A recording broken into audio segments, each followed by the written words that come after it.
warahmatullahi wabarakatuh. Apa kabar anak Miss? Alhamdulillah, pasti kalian dalam keadaan baik kan?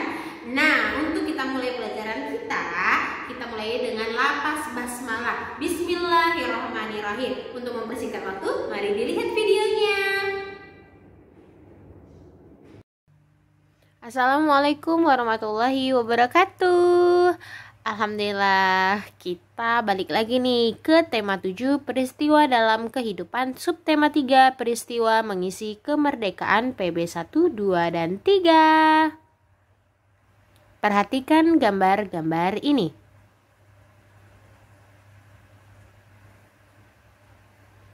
Gambar-gambar tersebut adalah merupakan peristiwa atau kegiatan-kegiatan positif dalam rangka mengisi kemerdekaan. Nah, banyak nih peristiwa yang terjadi di dalam kehidupan kita. Ada peristiwa-peristiwa yang dianggap penting dan patut dirayakan bersama orang lain. Untuk itu, diperlukan sebuah surat undangan untuk merayakannya bersama orang lain. Nah, surat undangan merupakan surat yang berisi pemberitahuan dan permintaan kesediaan seseorang untuk menghadiri suatu acara atau kegiatan. Kalimat yang digunakan dalam undangan haruslah efektif, yaitu singkat, padat, dan jelas. Tujuannya agar orang-orang yang membacanya dapat segera mengerti isi dari undangan itu. Nah, surat undangan itu dibedakan atas 3 jenis sebagai berikut. Pertama, ada undangan resmi.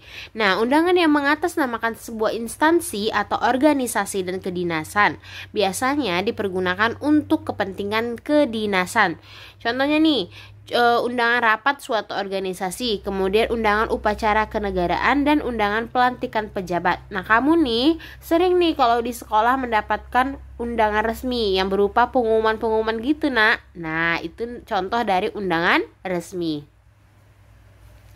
Kedua, ada undangan setengah resmi. Nah, undangan yang mengatasnamakan perorangan yang ditujukan ke perorangan maupun instansi atau organisasi. Biasanya dibuat untuk perkumpulan keluarga, perkumpulan arisan, perkumpulan karang taruna, dan lain-lain. Contohnya nih, ada undangan rapat keluarga, undangan syukuran, undangan rapat karang taruna. Nah, contoh undangannya ada di samping nih, Anak. Nih, seperti undangan arisan ini kan, nih undangan arisan. Yang ketiga, ada undangan tidak resmi. Undangan yang mengatasnamakan perorangan yang ditujukan kepada perorangan untuk kepentingan perorangan, seperti undangan ulang tahun dan undangan perayaan kelahiran. Nah, kamu pasti sering kan mendapatkan undangan seperti ini, undangan ulang tahun.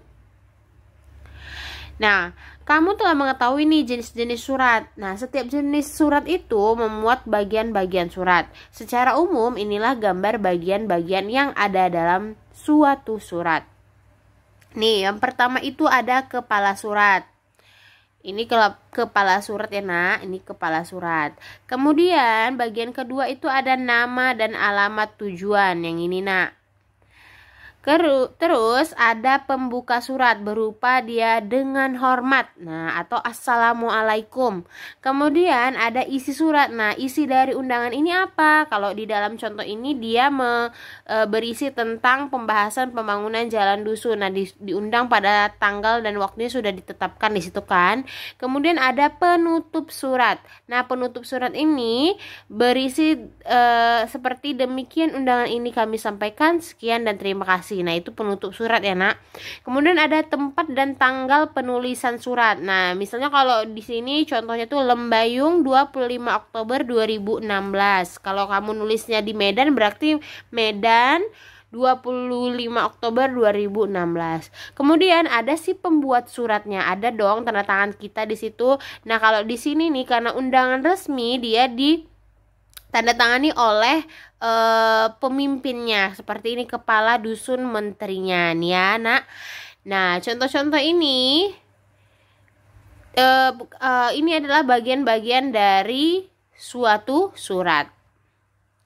Peristiwa pengkristalan. Pengkristalan ialah perubahan wujud benda dari gas menjadi padat dengan proses pelepasan maupun penyerapan kalor.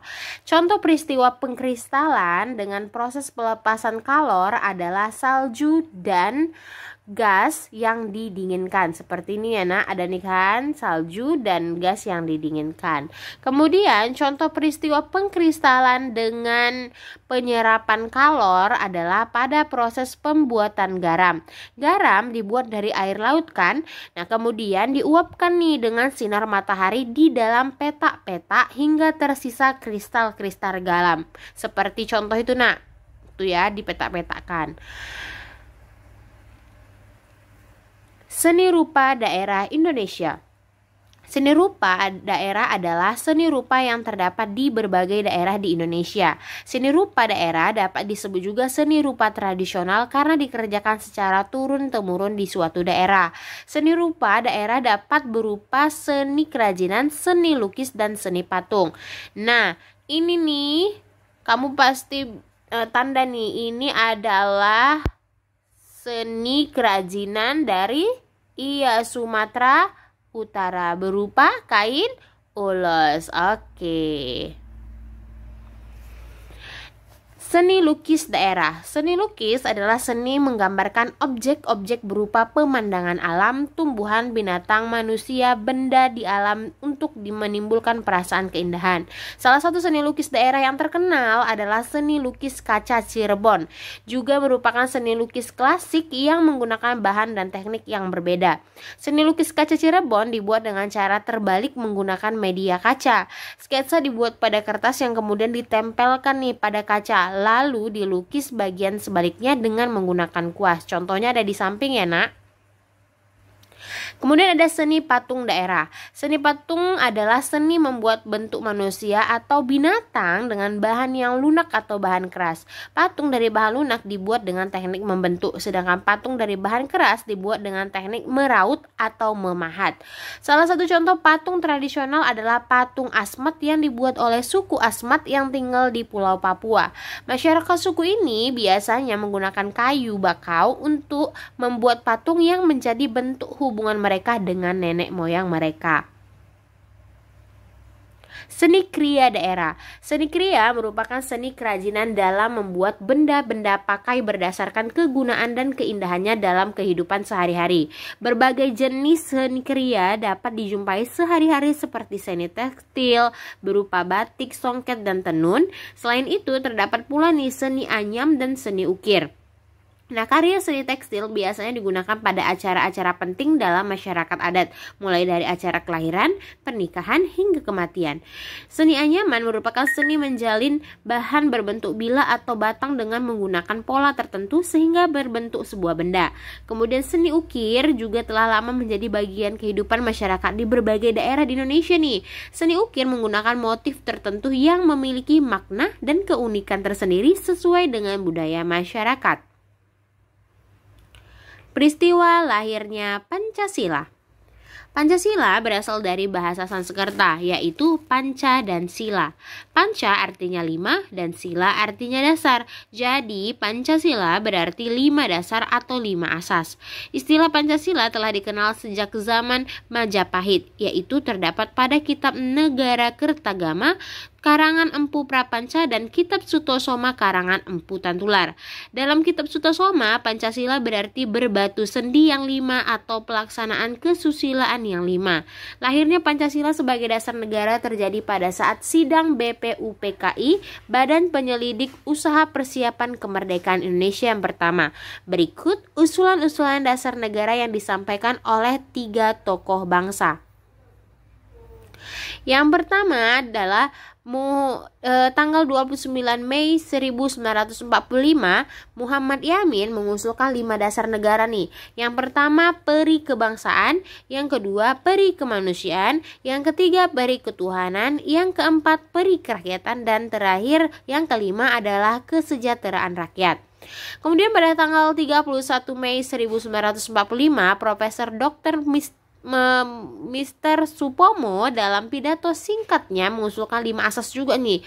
Pertama ada persatuan, kedua kekeluargaan, ketiga keseimbangan lahir batin, keempat musyawarah, dan kelima keadilan rakyat. Kemudian pada tanggal 1 Juni 1945, Insinyur Soekarno berpidato tanpa teks tentang calon rumusan dasar negara Republik Indonesia sebagai berikut nih. Yang pertama, internasionalisme, yang kedua, peri kemanusiaan, yang ketiga, mufakat atau demokrasi, yang keempat, kesejahteraan sosial, dan kelima, ketuhanan yang Maha Esa. Kemudian untuk memberikan nama pada kelima dasar tersebut diusulkanlah istilah Pancasila. Tanggal 1 Juni 1945 dianggap sebagai hari lahirnya Pancasila sebagai dasar negara. Ingat ya nak, Pancasila sebagai dasar negara ditetapkan pada tanggal 1 Juni 1945. Nah, pada tanggal 18 Agustus disahkan nih Undang-Undang Dasar 45 pada sidang panitia persiapan kemerdekaan Indonesia, termasuk pembukaan Undang-Undang Dasar. Di dalam pembukaan Undang-Undang Dasar termuat isi rumusan prinsip dasar negara yang disebut Pancasila, tepatnya pada alinea ke-4 yang berbunyi sebagai berikut. 1. Ketuhanan yang Maha Esa. 2. Kemanusiaan yang adil dan beradab. 3. Persatuan Indonesia. Keempat, kerakyatan yang dipimpin oleh hikmat kebijaksanaan dalam permusyawaratan perwakilan. Kelima, keadilan sosial bagi seluruh rakyat Indonesia. Nah, Pancasila itu memiliki peran nih dalam menjaga keberagaman bangsa. Pancasila sebagai dasar negara merupakan kepribadian dan pandangan hidup bangsa Indonesia. Maka, nilai-nilai luhur yang terkandung di dalamnya harus dipahami dan diamalkan oleh setiap warga negara Indonesia. Apalagi pada dewasa ini, ilmu pengetahuan dan teknologi berkembang dengan pesat dan membawa banyak perubahan.